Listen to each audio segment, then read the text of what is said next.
Okay, so thank you for this introduction, and where's my, okay, here it is. So I'm going to try to kind of address this question. Of course, when someone puts this question at the beginning of the lecture, the answer is probably yes. I'm a faculty member at Tel Aviv University at the Department for Industrial Engineering. I'm also the co-director of the iWit lab that's interacting with technology. And I'm going to present one study that I've done, actually done by my students, Yoni Birman. No, sorry, wrong button. So Yoni is this guy over here. That actually try to use machine learning in order to answer this question empirically. And I'm going to start with, with a negative kind of approach. So how bad AI, how bad artificial intelligence can be. So it can be really bad.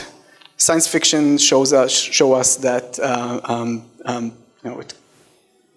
it's probably going to be terrible. But until then, until we have general AI, general artificial intelligence, intelligent systems that will enslave us all, then we probably need to look at the more concrete problems, the kind of problems that actually we face with AI today. So what drives current AI these days? In order to answer this question, we can look at the leaders, or at least the industrial leaders of AI. And probably the list of leaders will include companies like Facebook, Amazon, Google, Microsoft, IBM, Baidu, and then some other companies. So we see things like TensorFlow, and we see AI packages, face recognition packages coming from Facebook. And we need to ask ourselves, why are these companies leaders in AI? Okay, so I can understand why NVIDIA is a leader in AI, and because they make hardware, but why Facebook? It's a social network. And most of the answer is probably because they have lots of data. So data is the current king of AI. I'm going to present a definition of AI very soon, but these days AI is mostly modeling data, and the more data you have, the better AI models you can have and you can use. AI these days, I would kind of merge that with machine learning, and it's creating predictive models based on data. And the more examples your AI get, the better model you have. So that's why companies like that are leaders in this field. And kind of in order to talk about AI in a collaborative way, we can think about AI with respect to people as something that we start with a bunch of people, then we collect data about them, we store this data, we merge this data with some external source, and that's very important. So most companies take many data sets and combine them together to profile, to predict people's behavior. Then we use machine learning algorithms. We tweak them. We have lots of assumptions about the machine learning algorithms, what kind of features we select for them, what kind of methods do we use? Do we use deep learning? Do we use decision trees or random forest, etc.?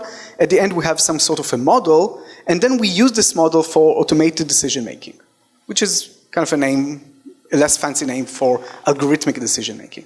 So this kind of circle is what's happening today with many, many systems.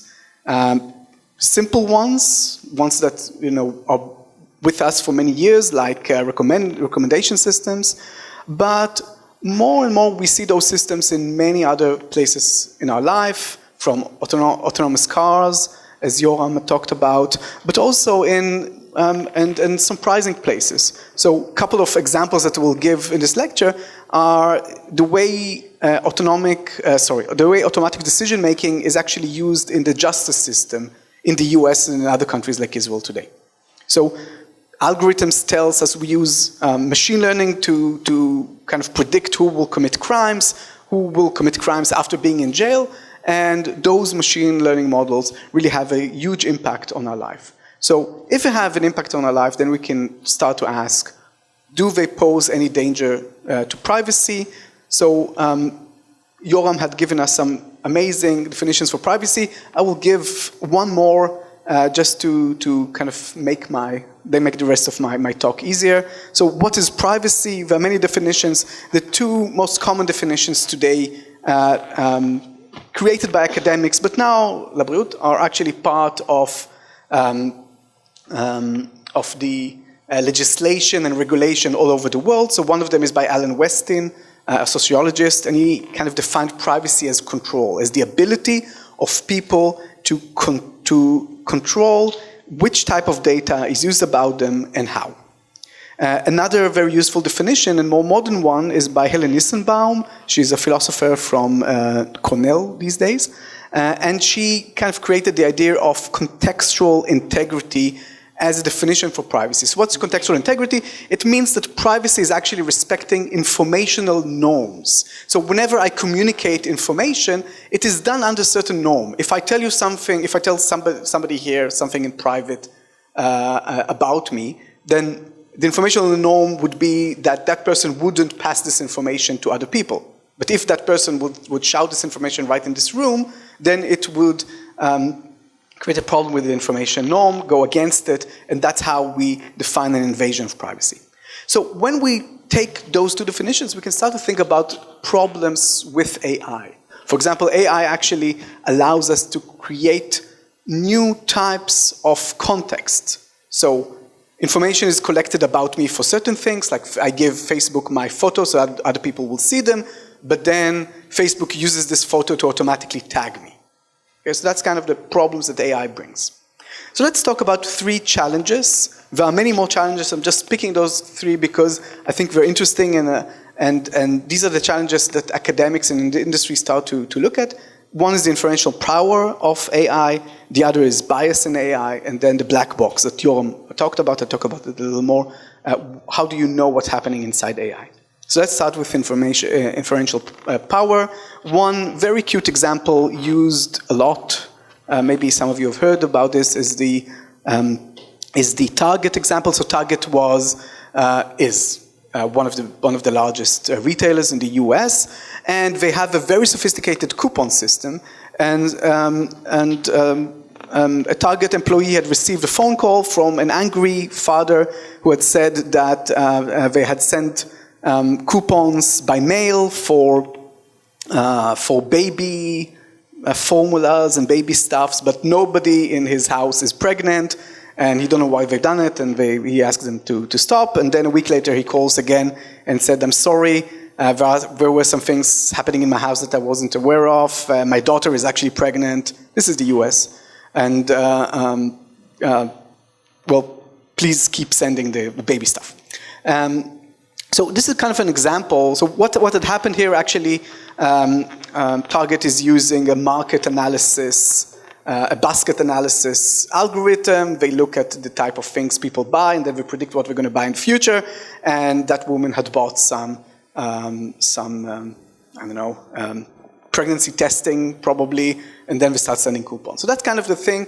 So AI has some amazing abilities to predict what we're going to do, sometimes before we actually do that, and that poses a new type of danger for privacy.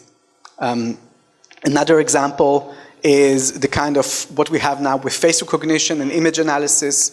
There's some works showing that you can predict to a very high accuracy things like race, age.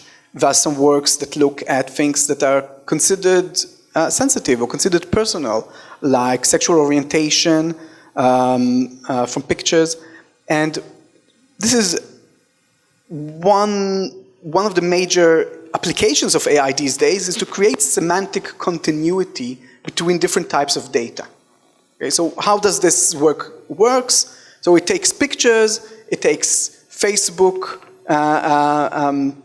Facebook social network, and kind of tie them together. It creates semantic continuity between pictures, Facebook, other types of data.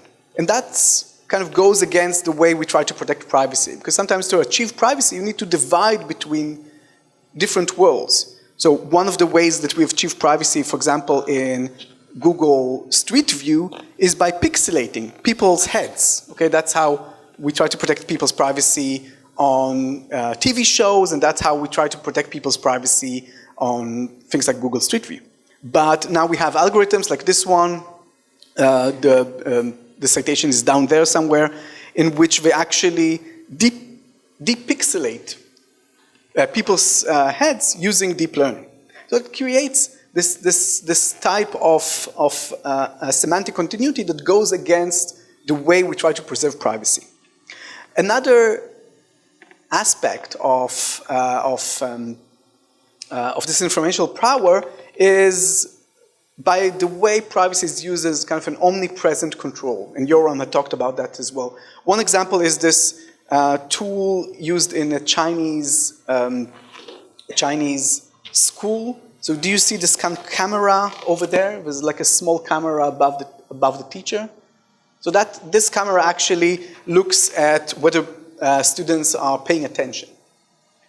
And if the student is dozing or doesn't pay attention, they record that and they show that to the teacher. So the ability to evaluate very specific facets of our life create a way in which it's hard for people to understand, it's hard for people to control, and it creates some problems for privacy. So we need to ask ourselves how people can effectively control the informational power of AI. There aren't a lot of good ways to do that currently, but I think it's a fascinating problem that anyone who's handling AI should try to answer. And how can we imagine a free society with this kind of omnipresent control? And that's actually a question that really bothers me late at night, and I have no good imagination of how we can live in this kind of society but still be free. The next issue is bias in automated decision-making. And can I answer, because I think that I'm going to run very fast out of time. I'm sorry, but please save this question to the end, okay? Thanks. So this thing has been in the news lately, especially because of a report of the news organization ProPublica, and they showed that a system that's used to predict whether people will commit crimes after they've been in jail. This is a system that's used in Pennsylvania. That's where I lived for a while, in many counties in Pennsylvania. And basically, it's a machine learning system that looks at record of previous people. And the results are kind of alarming because it tends to give people of color, black people mainly, a higher risk score. So this woman, for example, who basically had done some petty theft, had got an 8 risk score, and this person who had carried out several types of crimes, and he looks like the bad guy in a bad TV show in Netflix, had received a low risk score. And the results show that when ProPublica analyzed the data, we showed that the score for white people is kind of more balanced, and the score for black people is kind of more balanced. So 10 is high score and 1 is low score, and we have semi-equal way. And for white people, they tend to have more white score. And there was an interesting discussion between the company that created that and academics and news organizations. And what the company had said is actually, well, we didn't actually look at race. We just our machine learning looked at many types of variables. There might be some correlation between those variables, and that's what we got. There's no good answer for that, and there's a fascinating paper by John Kleinberg about kind of proving that there's no good answer. But what it shows is that every type of AI system we have has some kind of bias, okay? And in order to think about whether this bias is good or bad, then we need to we need to look at and to make a kind of informed decision about what it means. Another example from Google. So a couple of years ago, if you had searched for CEO, that was the image results you got. What is kind of? Yeah, there are not a lot of women. There is one woman though. Can you see her? Yeah, so that's the Barbie CEO over there. And actually, the number of CEOs, of women CEOs in the US is about 25%. So women are underrepresented here. And the reason women are underrepresented, that's what Google had said, is that they actually calibrate their algorithm by what people are clicking on. So they present results, but people mainly click on the men. That's what they need for their presentations. Okay. So another kind of bias we have is the way that data is collected. So if we collect data about people and people click on men, then we kind of have this kind of bias inside.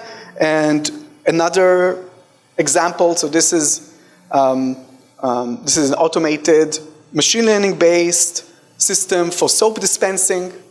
Okay, it kind of looks if what is your hand, and we have a black person here, and the soap dispenser doesn't recognize his skin color. And then we can have maybe a white person in a second. You're welcome to watch that. But the main issue here is that, yes, so it means that basically we have a very simple algorithm. It was trained on white people, and when you have a black person, then it just doesn't work. So it's a soapbox in this case. So again, the way we design AI is never neutral. We need to think about the way we steer the system, the way our hidden assumptions, and we can see the hidden assumption in the way we do feature selection, the way we select our algorithms, etc. The last point is the black box, and again, the system that creates the system that predicts recidivism, that predicts whether people will commit crimes again, is another reason another instance of problems with AI. So there's a Supreme Court case now in Supreme Court of the US where somebody is petitioning the algorithm. So the algorithm had predicted that he will commit crimes again, so he didn't get his parole. But the system, the makers of the system refused to open up the box and refused to say how the risk score was calculated. And the reason they gave is that this is an IP. They have a patent on the variables. They have it's a commercial secret, and basically it's very hard to understand why AI had reached some decision. Yoram talked about autonomous cars. Again, because systems are very complicated, it's hard to predict what they'll do, and it's hard to understand why some decision was made. And the main problem in that isn't just the complexity, because human decision making is also complex, and there are some evidence that actually in many cases human decision making isn't that good. But at least when you go to a human, for example, when you go to a bank and you ask for a loan, and you try to convince that you need this loan and you're going to return the money, then you have some person to talk with. You have some human touch, and this kind of human touch sometimes allows people to balance the bias, hopefully, or at least to feel good about that. With AI, with machine learning, it's just tough. So we have the inherent complexity of machine learning models. We have the patents and proprietary IP that's into machine learning. We can't, sometimes from commercial reasons, can't get the answer. And it's hard to understand why a certain decision was made for a certain instance of the problem. So what can we do? So there are several initiatives, some are more interesting than others, to think about an ethics code for AI. We have the Asimov's 3 rules, but actually they don't really help us with AI. So some newer versions include an EU Commission on AI Ethics. There's a workshop that's happening every year called FAT-ML. FAT is Fairness, Accountability, and Transparency in Machine Learning. And there's a growing number of studies and initiatives, mainly the academic world, but I think we're going to move to government pretty soon.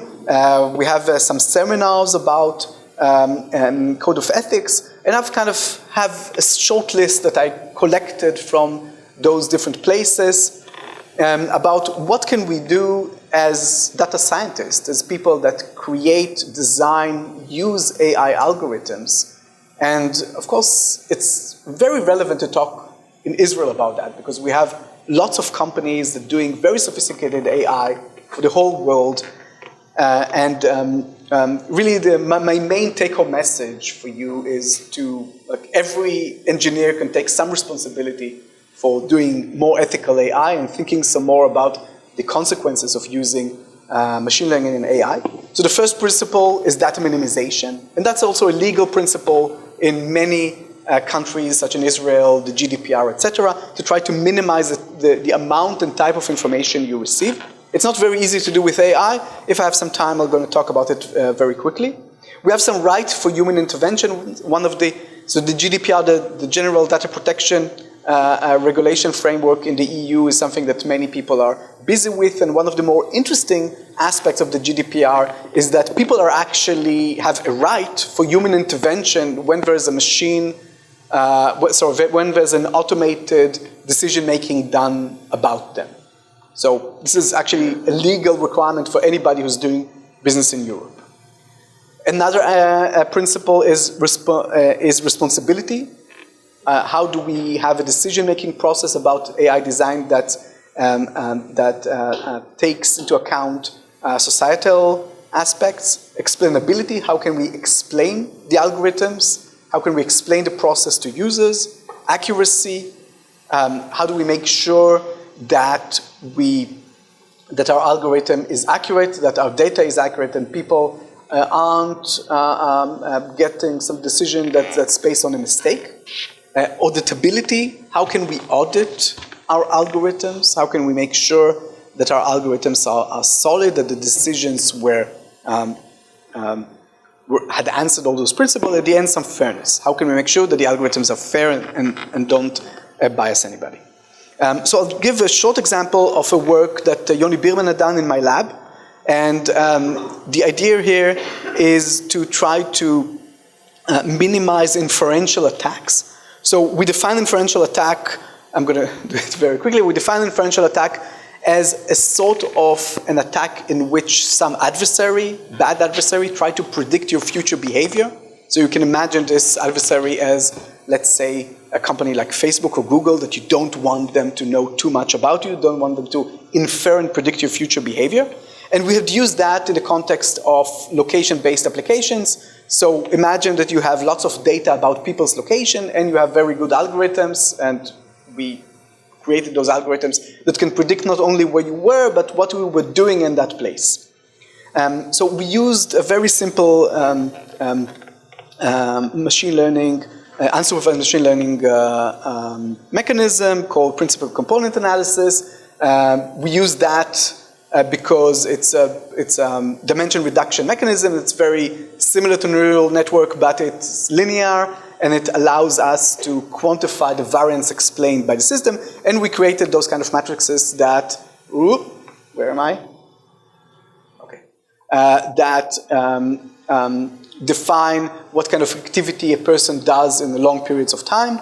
And we've analyzed the data of couple of hundreds of thousands of people. And we've shown, for example, that if you use, that an adversary that uses our mechanism can predict your behavior much better than random sampling. So the red line is our line, and that's our mechanism. And we see that with, let's say, 5% of the data, our mechanism can have predictions of 80% of future behavior, while random sampling can predict only about 17% of future behavior. So that kind of shows us that an intelligent system uses a very simple machine learning algorithm, can predict your behavior much better, and it allows us to create mechanisms that protect people's privacy. So for example, this kind of mechanism where we have, on the x-axis, this is a Kullbar-Leiber divergence value, which quantify how much how good is our prediction of people's behavior, and on the x-axis is the amount of data that we take out, and we take it out in a certain way, and we show that a personal model is the ability to predict people's personal future behavior, and a general model is the ability to predict the behavior of the whole population. And if you actually use our mechanism and use the way that we take information out, then the general model is pretty accurate, but it doesn't allow to. But the personal model is actually very bad. So the divergence is pretty high. It means that you can predict the population behavior, but it's very hard to predict the whole behavior. So I don't have any time to go over the last slide, which isn't that bad. I just want to leave you with this kind of principles that you can start to think and apply for yourselves. And I want to say thank you for Yoni, who has done the work, the Israel Science Foundation, who gave us money, and also DARPA, that gave us money for this reason, and my parents and everything. Thank you so much. So one thing that you touch upon is the complexity of organizations like Google or Facebook or USA. Those are pretty big, complex organizations. Very hard to control what's going on in there. So given that, is privacy even tractable? Well, okay. So first of all, I must say that I really shouldn't care about how organizations like Google manage themselves. And actually, I mean, I think we should be responsible for us. We shouldn't care about their problems. They have some legal obligation and moral obligation. I'm asking a technical question. I mean, given a complex system, such as a very big organization, is it actually practical to enforce information limits within these, if you do actually do machine learning? Well, I'll give you just an example with what's happening now with the GDPR. So I see that many organizations, Google, Microsoft, etc., are now implementing new features like data deletion and creating new mechanisms, also creating some new organizational mechanisms. So for example, Google has an amazing privacy team, okay, that looks at the design of many, many systems. So I do believe that if those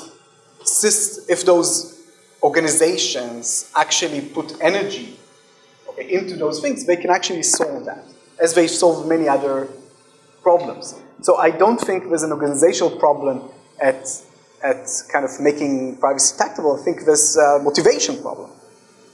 And how to motivate those organizations, I think it's an open question. I would love to hear your ideas. I have a question about the black box issue.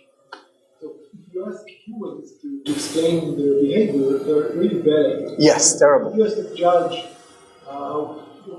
to explain the decision, they will never tell you that the color of the clothes that the defendant was wearing flashed behavior, but yes. we have really good evidence. And of course, yes. And we have good evidence that, for example, the time from their lunch is a huge, yes. So in a sense, we're not worse off with black box models. We're just facing reality that already exists with human decision making. So is it really a concern, or is it only like showing us the reality that already exists? So first of all, humans, they are very bad at making decisions. They're also very bad at explaining their decisions. But at least you can talk with humans. So what we hope will happen, what we, are kind of, and actually, to be a little bit optimistic. So, in Israel, for example, you have at least this idea that you can talk with a person, convince them, explain to them your specific, circumstances, and they'll hear you. I'm not saying that sometimes it's an illusion. But the second thing is that you can actually do a much better job in explaining AI, in explaining machine learning. I know that people think that, okay, you have neural networks, you have 70 layers, you can never explain that. But there's actually now pretty good research about how can you explain those things using black box, using white box. So I think there's lots of potential, actually, in explaining machine learning, much more than explaining humans.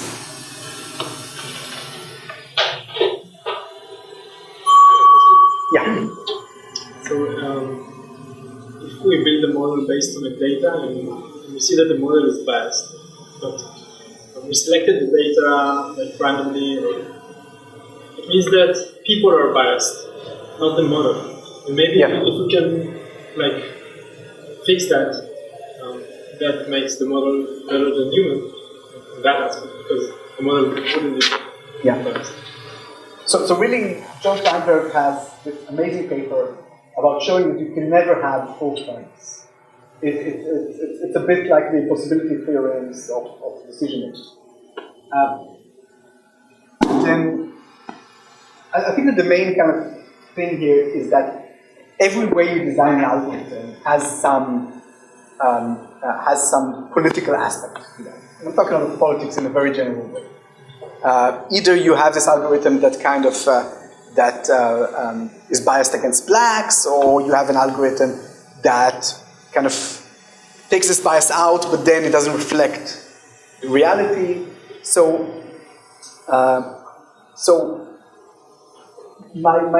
think my main idea is that you should be aware and make some informed decision about your algorithm.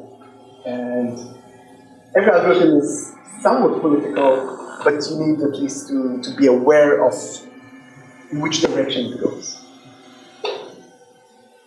Thank you, Eran.